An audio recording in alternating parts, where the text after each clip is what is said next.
Hello everyone, আশা করি তোমরা খুব ভালো আছো। লাইভ লেসনে তোমাদের অনেক অনেক স্বাগত। আজ শনিবার সারাটা দিন কি করছি না করছি সবটাই তোমাদের সাথে শেয়ার করতে থাকবো। তো পুরো ভিডিওটা দেখতে থাকো, আশা করি ভালো লাগবে।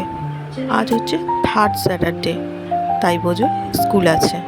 সেকেন্ড আর ফোর্থ ছুটি থাকে, আর ফার্স্ট আর থার্ড স্যাটারডে স্কুল থাকে। তাই রীতিমতো আজকে আর ছুটির কোনো ব্যাপারই নেই। প্রতিদিন যেমন রুটিন থাকে সোম থেকে শুক্র, আজও শনিবার সেই একই রুটিন। সকালবেলা ঘুম থেকে উঠে ভোজের জন্য আজকে রুটি করে দিয়েছি। প্রতিদিনই তো রুটি করে দিই, আজকে রুটিটা শুধু খাইয়ে দেবো। তবে টিফিন আজকে আর কিছু আলাদাভাবে করিনি, কারণ যেহেতু শনিবার তাড়াতাড়ি ছুটি হয়ে যাবে 11:30টার সময়। তারপরে এর আগে এক শনিবার মানে টিফিন ব্রেকই দেয়নি, তো তাই জন্য ওই শুধু কেক কিনে মানে দিয়ে দেবো ওকে, মানে দিয়ে দিয়েছি আর কি। ওর বাবাকে আগের দিনই বলেছিলাম কেক কিনে নিয়ে আসতে, তো কেক দিয়ে দিয়েছি, ব্যাস ওই নিয়ে স্কুল চলে গেছে। এবার স্কুলে যাওয়ার পর আমার সমস্ত যেসব কাজকর্ম ঘরের থাকে সেগুলো করে নিচ্ছি।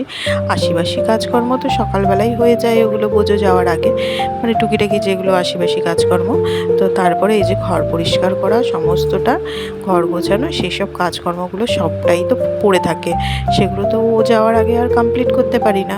অত সকালবেলা মানে উঠে ওই এইসব কাজ আর করে ওঠা হয় না। আর তারপরে বোঝো তো শুয়ে থাকে, বিছানা গোছানো না হলে পরে ততক্ষণ পর্যন্ত ঘরের কোনো কাজই হাত দেওয়া যায় না সেইভাবে। তাই বিছানাটা আগে গুছিয়ে তারপরে ঘরের সমস্ত কাজকর্মে হাত দিই আর কি। আর সেই জন্য একটু দেরি হয়ে যায়, বোঝো স্কুলে বেরোয়, তারপরে এইসব কাজকর্মগুলো কমপ্লিট করি। আর এদিকে প্রচণ্ড গরম পড়েছে, কবে যে একটু বৃষ্টি হবে। তবে প্রচণ্ড গরম পড়ুক আর যাই করুক, কী করি বলো তো, সকাল সকাল যেহেতু প্রচুর স্কুল থাকে আর সকালেই উঠতে হয়, তাই না সময়ের মধ্যে তাড়াতাড়ি কাজকর্মগুলো করে নিই। তাহলে পরে সময়ের মধ্যে সব কাজকর্মগুলো করে ফেললে পারে না, পরে গিয়ে একটু অসুবিধাটা কম হয়, আর নিজেকে অনেকটা পজিটিভ রাখতেও পারি আর কি। তো সেই মতো এই যে একদম সকাল সকালই সব কাজকর্ম একদম স্টার্ট করে দিয়েছি। তবে ব্রেকফাস্ট তো এখন গরমকালে খুব একটা মানে রেডি করার ব্যাপার নেই, সব দই চিড়ে এইসব মিলিয়ে মিশিয়ে খেয়ে নেবে। তো সেসব ওই খাওয়ার সময় মাখিয়ে দিই, ব্যাস হয়ে গেল। মানে আলাদাভাবে রুটি করা, আটা মাখা, তরকারি করা, এইসবের ঝামেলাটা অনেকটা কম সকালের দিকে। একদিকে ভালো হয়েছে, একটু হালকা হওয়া হয়েছে। আর শীতকাল থাকলে পরে প্রতিদিন ব্রেকফাস্ট রেডি করতে হয়, তখন তো আর চিড়ে ঠান্ডার মধ্যে খাওয়া যায় না, দই চিড়ে। তখন রুটি, লুচি, পরোটা এইসব করতেই হয়, তো প্রতিদিন তাই করতে হয়। আর গরম পড়লে পরে ব্রেকফাস্ট মানে রেডি করার দিক থেকে একটু হালকা হওয়া যায়, দই চিড়ে খেয়ে নেয়, নয় পান্তা ভাত থাকে, পান্তা ভাত খেয়ে নেয়। আর গরমকালে পান্তা ভাতটা খেতে কিন্তু আমাদের বাঙালিদের দারুণ লাগে বলো। তার সাথে যদি একটু ডালের বড়া হয়, এইসব হয়, তাহলে তো আর কোনো কথা নেই। তবে আমি একটু সব কিছু দিয়েই ভালোবাসি, কিন্তু মানে আমার শ্বশুরবাড়িতে, এই বাড়িতে আবার চপ দিয়ে পান্তা ভাত খেতে বেশি ভালোবাসে, তাই খাওয়া হয়। তবে আমারও মন্দ লাগে না, ভালোই লাগে খেতে চপ দিয়ে পান্তা ভাত, বেশ। তো চলো, অনেক কথাই বললাম, এবার তো ঘরের কাজগুলো মোটামুটি করছি। বিছানাটা তো গোছানো হয়ে গেল, আর বাকি সব জিনিসগুলো একটু মুছে নিয়েছি, জানো তো একটু ধুলো পড়ে, তো মাঝে মধ্যে 2-1 দিন বাদ দিয়ে একটু মুছে নিই, দেখতেও বেশ ভালো লাগে। তো ঘরের কাজকর্ম সব কিছু কমপ্লিট করে চলে আসলাম ছাদে জামা কাপড়গুলো মেলতে। আর ছাদে এসে দেখছি রোদ যেমন রয়েছে, হাওয়াও তেমনি রয়েছে। দেখো না গাছগুলো হাওয়াতে কেমন দুলছে, দেখেই বোঝা যাচ্ছে। তো বেশ ভালোই, যারা রাস্তাঘাটে বেরোবে তাদের একটু কষ্টটা কম হবে, মানে রোদের যে কষ্টটা পাবে সেখানে একটু হাওয়াটা দেওয়াতে কষ্টটা একটু হলেও পারে মানে রেহাই পাওয়া যাবে আর কি কষ্ট থেকে। তো এইদিকে জামা কাপড়গুলো সব মেলা হয়ে গেছে, চলে আসলাম এই ঘরটা শুধু ঝাড় দেবো, ব্যাস এই হচ্ছে কাজ এই ঘরের। আপাতত এই ঘরের আর কোনো সেইভাবে কাজ নেই, মানে বিছানা গোছানো এসবের তো গোছানোই আছে, এগুলো আর কোনো কিছু কাজ নেই, শুধু ঘরটা গুছিয়ে নিচে নেমে পড়বো। তো নিচে নেমে এসে আগে একটু লাল চা করে নিলাম, করে নিয়ে সবাইকে দিয়ে আমি ওই টোস্ট বিস্কুটের সাথে নিয়ে বসে পড়লাম লাল চা খেতে। তো টোস্ট বিস্কুটের সাথে চা খেতে কিন্তু দারুণ লাগে। আর এই যে বেকারির যে টোস্ট বিস্কুট, এটার থেকেও যেগুলো ব্রিটানিয়া টোস্ট, ওইগুলোর সাথে খেতে বেশি ভালো লাগে। ওটা একটু হালকা মিষ্টি মিষ্টি ভাব থাকে, এটাতে একদমই কোনো স্বাদ থাকে না, তবে ওটা হালকা একটু মিষ্টি থাকে, বেশ ভালো লাগে খেতে। তবে সব কিছুতেই চলে যায়, অসুবিধা কিছু নেই। তো এদিকে দেখো ব্রেকফাস্ট তো সবার মোটামুটি করা হয়ে গেছে। আর আমি এদিকে রান্নাও বসিয়ে দিয়েছি দুপুরবেলা। তো হঠাৎ করে মনে পড়লো যে একটু ছাতুর শরবত খেয়ে নিই। আমি আর ওই চিড়ে দই না খেতে খুব একটা কি ভালোই বাসি না।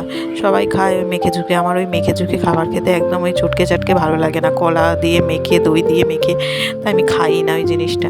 তো ওইদিকে মানে ছাতুর শরবত করে খেয়ে নিয়েছি। আর এদিকে দেখো আমার রান্না কমপ্লিট, ভাত আর ওদিকে একটা আলু সেদ্ধ দিয়ে দিয়েছি। শ্বশুরমশাই বলেছে ওনার জন্য টক ডাল আলু সেদ্ধ এইসব করতে।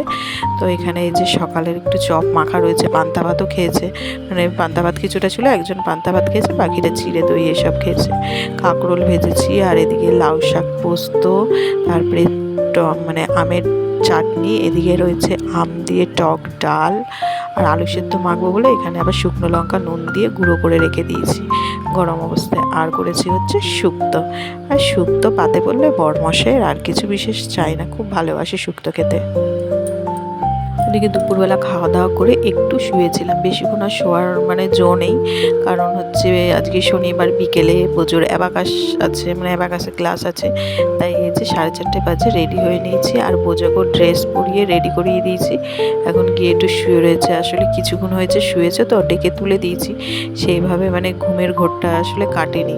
তাই দেখো বোজো একদম রেডি, অ্যাবাকাসের ড্রেস পরে, আর গেঞ্জিটা না অনেকটা বড় সাইজের দিয়ে দিয়েছে, তাই জন্য ইন করিয়ে দিয়েছি, আর ইন করেই পড়তে হবে।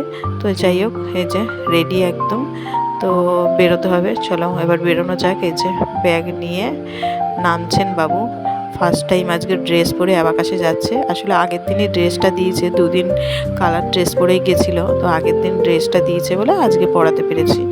তো এই যে ড্রেস ব্যাগ সব দিয়েছে, আজকে একদম পুরো ফুল ইউনিফর্মে অ্যাবাকাসে ক্লাস করতে যাচ্ছে।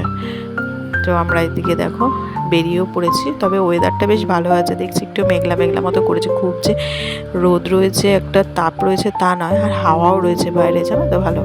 আর এই যে বোঝোকে দেখো না গাড়িতে বসে একদম বাবাকে যতটা আষ্টে পিষ্টে জড়িয়ে ধরা যায় ততটা জড়িয়ে ধরে আর কি। তো চলো এখন যাওয়া যাক। তো এই যে দুই বোন এখন গঙ্গার ধারে বসে বসে গল্প সল্প করছি, প্রকৃতির সৌন্দর্য উপভোগ করছি, সামনেই গঙ্গা আর আমরা বসে রয়েছি। আর দুই ছেলেকে তো অ্যাবাকাসে ক্লাসে ঢুকিয়ে দিয়ে এসেছি, ওরা ওদের মতো ক্লাস করছে, আর আমরা এখন 2 ঘন্টা এখানে বসে যার যত মনের দুঃখ সুখ দুঃখের কথা সমস্তটা আলোচনা করতে থাকি, গল্প করতে থাকি, করতে করতে তারপরে এই যে মোটামুটি 2 ঘন্টা হয়ে যায়, দেন তারপরে এখান থেকে উঠি আর কি। তো এদিকে দেখো গঙ্গাটা বেশ সুন্দর লাগছে দেখতে, মানে এখানে একটা নৌকাও বাঁধা রয়েছে, আর মাঝে মধ্যেই তো সব মানে মাছ ধরছে বলে সব নৌকোগুলো ছোটো ছোটো সব নৌকোগুলো এখান থেকে যাচ্ছে। আর এই যে বসে থাকতে থাকতে দেখো গল্প করতে করতে বেশ সন্ধেও হয়ে এসছে, আর চারিদিকে বেশ লোকজনের ভিড়। গঙ্গার পাড় তো গরমকাল, আর লোকজনের ভিড়টা বেশ ভালোই থাকে, সবাই মোটামুটি বেরিয়ে পড়ে সন্ধ্যা হতে এই গঙ্গার পাড়ে। আর এখানটা না বেশ জমজমাট, খাবার দাবার থেকে শুরু করে সমস্ত কিছু। আর এই যে ক্লাস হয়ে গেছে, এখন গোলা খাবে। আর বোন তো অটো পেয়েছে, ও ছেলেকে নিয়ে চলে গেছে, কারণ আবার টিউশন পড়া আছে তাই। আর এর হচ্ছে একটু পার্কে ঘোরার ইচ্ছা হয়েছে, তবে আজকে খেয়ালই করিনি যে পার্ক বন্ধ রয়েছে। তো আমি দাঁড়িয়ে গেছি, আমি আর অটোতে উঠিনি, তো দেখছি পার্ক বন্ধ, তাই এই যে এখন গোলা খাবে তাই দাঁড়িয়েছি। গোলা খাওয়া হয়ে গেলে পরে দেন আমরাও উঠে পড়বো অটোতে। আর দেখো তোমাদের সাথে কথা বলতে বলতে বাড়িতেও চলে এসেছি। বাড়িতে এসে বোঝো আবার পড়তে বসে গেছে। তো চলো আজকের মতন ভিডিওটা এখানেই শেষ করছি। যদি ভালো লেগে থাকে অবশ্যই লাইক শেয়ার অ্যান্ড সাবস্ক্রাইব করে দিও, আর ভিডিওটা কেমন লাগলো অবশ্যই একটা কমেন্ট করে জানিও। আবারও ফিরে আসছি নতুন কোনো ব্লগের সঙ্গে, ততক্ষণের জন্য টাটা, বাই বাই।